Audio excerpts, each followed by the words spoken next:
Good morning everyone. Self study CG TET में आप सभी का स्वागत है। आज सीजीटेट पर्यावरण में 2011 का प्रीवियस ईयर क्वेश्चन देखेंगे जो बहुत ही महत्वपूर्ण है, अतः आप लोग वीडियो को पूरी देखें। इसके क्विज और पीडीएफ के लिए टेलीग्राम ज्वाइन करें और यूट्यूब चैनल को सब्सक्राइब करें ताकि सभी प्रीवियस ईयर क्वेश्चन मिलता रहे। तो चलिए स्टार्ट करते हैं। प्रश्न है, अर्थशास्त्र की मूलभूत अवधारणा की समझ विकसित की जा सकती है। बच्चे में अर्थशास्त्र की समझ विकसित कैसे करेंगे? बाजार के रोल प्ले का आयोजन करवाकर, बैंक पोस्ट ऑफिस का भ्रमण करवाकर, मूल्य जैसी अमूर्त धारणा को उदाहरणों द्वारा व्यक्त करके। तो इन सभी के माध्यम से बच्चे में अर्थशास्त्र की समझ विकसित कर सकते हैं, इसलिए इसका सही उत्तर होगा उपरोक्त सभी। नेक्स्ट प्रश्न है, प्राकृतिक एवं सामाजिक सांस्कृतिक पर्यावरण के बीच अंतःक्रिया का उदाहरण है। प्राकृतिक, सामाजिक और सांस्कृतिक, इन तीनों के बीच में जो अंतःक्रिया होता है उसका उदाहरण है वनों की कटाई, शिकार, निर्माण कार्य। तो ये सभी क्या है? सामाजिक, सांस्कृतिक और प्राकृतिक पर्यावरण तीनों के बीच अंतःक्रिया होता है, तो इसका सही उत्तर है उपरोक्त सभी। नेक्स्ट प्रश्न है, वायुमंडल में नाइट्रोजन गैस की प्रतिशत मात्रा होती है। नाइट्रोजन की प्रतिशत मात्रा कितना होता है? 20.95, 78.09, 21%, 0.03। इसका सही उत्तर है 78.09। 78.09% नाइट्रोजन गैस की प्रतिशत होती है। नेक्स्ट प्रश्न देखेंगे। प्रश्न है, पर्यावरण अध्ययन की कक्षा में विद्यार्थियों में खोज से संबंधित दक्षताओं का विकास करने हेतु एक शिक्षक निम्न में से किसका चुनाव करेगा?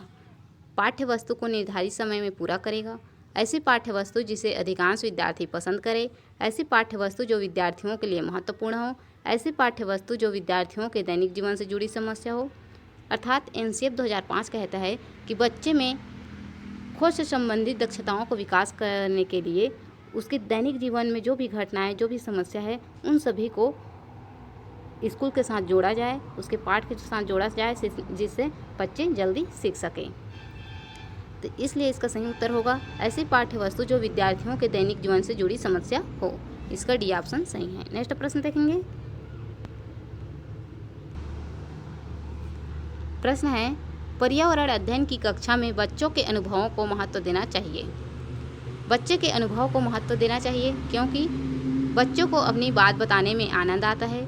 इससे बच्चों का अदाई कौशल परिमार्जित होता है, अभिव्यक्ति के कौशल का विकास होता है। बच्चे विषय को बच्चों के अनुभवों से जोड़ने पर सीखने की प्रक्रिया को बढ़ावा मिलता है।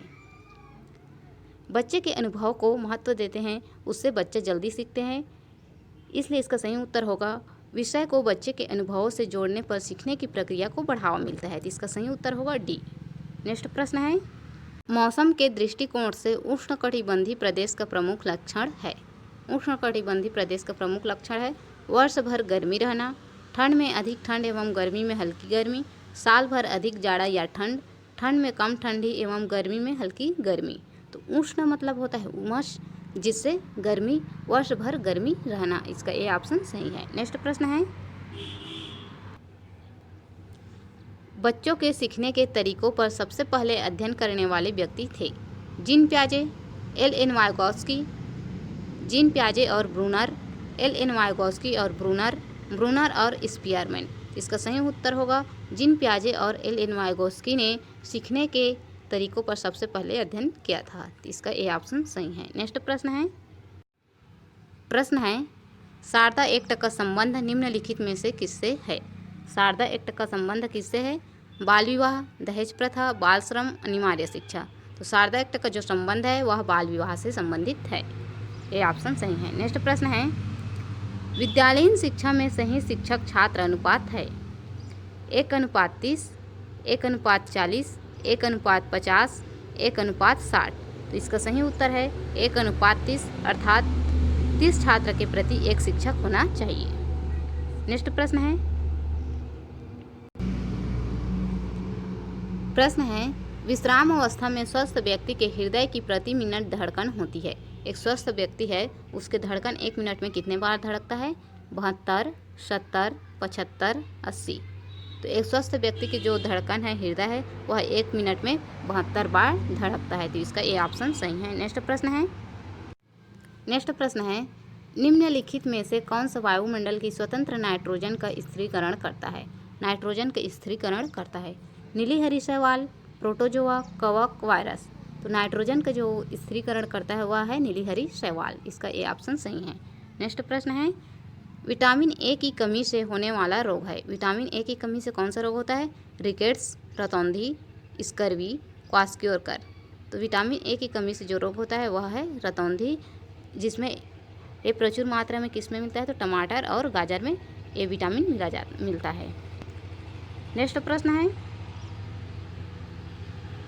पर्यावरण की पाठ चर्चा में शामिल होना चाहिए। पर्यावरण की पाठ चर्चा में शामिल होना चाहिए बच्चों के अनुभव, स्कूल का वातावरण, उपयुक्त पाठ्यक्रम। तो ये तीनों जो है पर्यावरण के पाठ्य चर्चा में शामिल होना चाहिए, इसलिए सही उत्तर होगा उपरोक्त सभी। नेक्स्ट प्रश्न है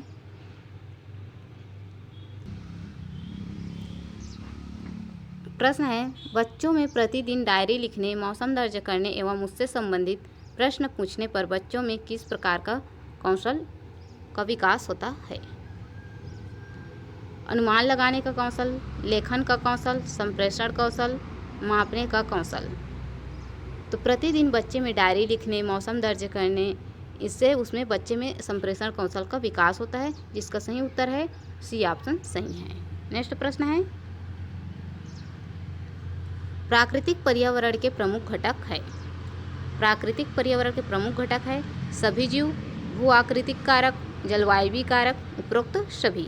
तो प्राकृतिक पर्यावरण के प्रमुख जो घटक है वह इन सभी है, इसलिए इसका सही उत्तर होगा उपरोक्त सभी। नेक्स्ट प्रश्न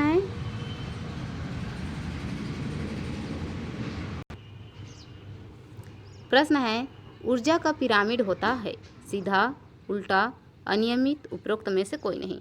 तो ऊर्जा का जो पिरामिड होता है वह सदैव सीधा बनता है, इसलिए इसका सही उत्तर होगा सीधा, ए ऑप्शन।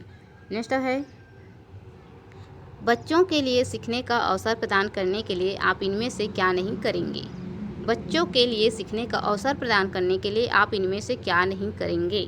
बच्चों को समस्या सुलझाने के लिए प्रेरित करेंगे, उनकी अवधारणात्मक संरचना को स्पष्ट करने में मदद करेंगे, उन्हें सुझाव व संकेत देंगे जिससे वे नया ज्ञान सीखें, उन्हें सही उत्तर अच्छी तरह समझा देंगे। यहाँ पर निगेटिव पूछा गया है, नहीं, इसका सही उत्तर होगा उन्हें सही उत्तर अच्छी तरह समझा देंगे। इसका डी ऑप्शन सही है।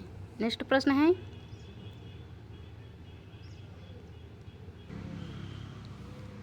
पर्यावरण अध्ययन की कक्षा होनी चाहिए। पर्यावरण अध्ययन की कक्षा कैसी होनी चाहिए? गतिविधि आधारित कक्षा, पाठ्य पुस्तक पर आधारित कक्षा, पाठ्य पुस्तक में दी गई गतिविधियों पर आधारित कक्षा, उपरोक्त सभी। तो पर्यावरण अध्ययन की जो कक्षा होती है वह गतिविधि आधारित कक्षा होनी चाहिए, इसलिए इसका सही उत्तर है ए ऑप्शन सही है। नेक्स्ट प्रश्न देखेंगे पर्यावरण के अंतर्गत आते हैं पेड़ पौधे, जीव जंतु, रिश्ते नाते, संस्कृति, मकान, सड़कें, पूजा स्थल, उपरोक्त सभी। तो पर्यावरण के अंतर्गत हमारे चारों तरफ से जो भी घिरे हुए है वो सभी पर्यावरण के अंतर्गत आते हैं, इसलिए इसका उपरोक्त सभी होगा। नेक्स्ट प्रश्न है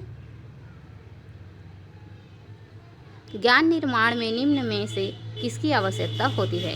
ज्ञान निर्माण में निम्न में से किसकी आवश्यकता होती है?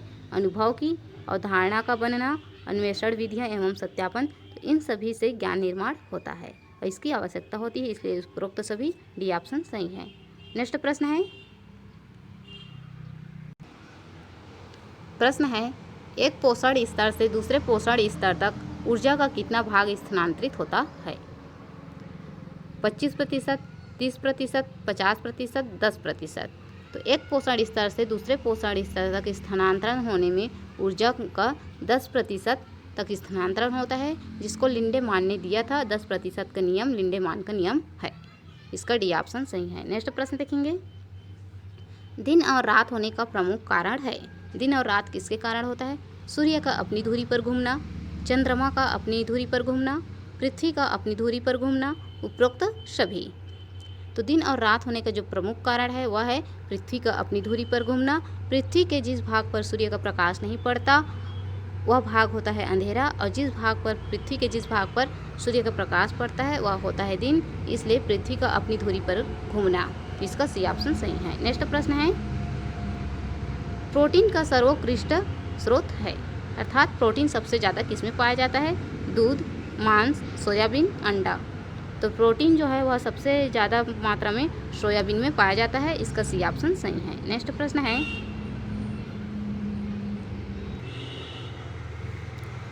है, बच्चे के समाजीकरण का पहला पाठ कहाँ से प्राप्त होता है? परिवार से, विद्यालय से, सांस्कृतिक केंद्र से, धार्मिक केंद्र से। समाजीकरण का पहला पाठ, तो जो समाजीकरण का पहला पाठ होता है वह परिवार से प्राप्त होता है। नेक्स्ट प्रश्न है, छात्रों के लिए सीखने के प्रमुख संसाधन हैं। छात्रों के लिए सीखने का प्रमुख संसाधन कौन सा है? विभिन्न क्रियाओं हेतु सामग्री संकलन, ग्रंथालय, सर्वे एवं प्रोजेक्ट निर्माण, उपरोक्त सभी। छात्रों के लिए सीखने का जो प्रमुख संसाधन है यह सभी है, इसलिए इसका उपरोक्त सभी आंसर सही है, डी ऑप्शन। नेक्स्ट प्रश्न देखेंगे,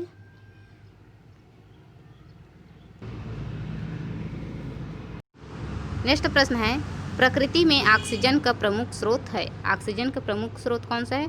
समुद्री जल, वर्षा जल, पर्यावरण, हरे पौधे। तो ऑक्सीजन का जो प्रमुख स्रोत है वह है हरे पौधे। हरे पौधे के द्वारा ही हमें ऑक्सीजन प्राप्त होता है। नेक्स्ट प्रश्न देखेंगे,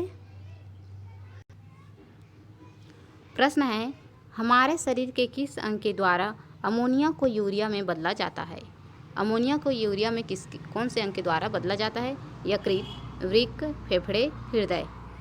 तो अमोनिया को यूरिया में बदला जाता है वह अंग है यकृत। यकृत के जो द्वारा होता है अमोनिया को यूरिया में बदला जाता है।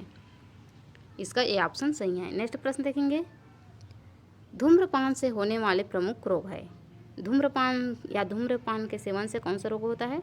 तपेदिक, क्षय, कैंसर फेफड़ों का, अल्सर, अनिद्रा। तो धूम्रपान से जो होता है वह बीमारी है कैंसर फेफड़ों का। नेक्स्ट प्रश्न देखेंगे,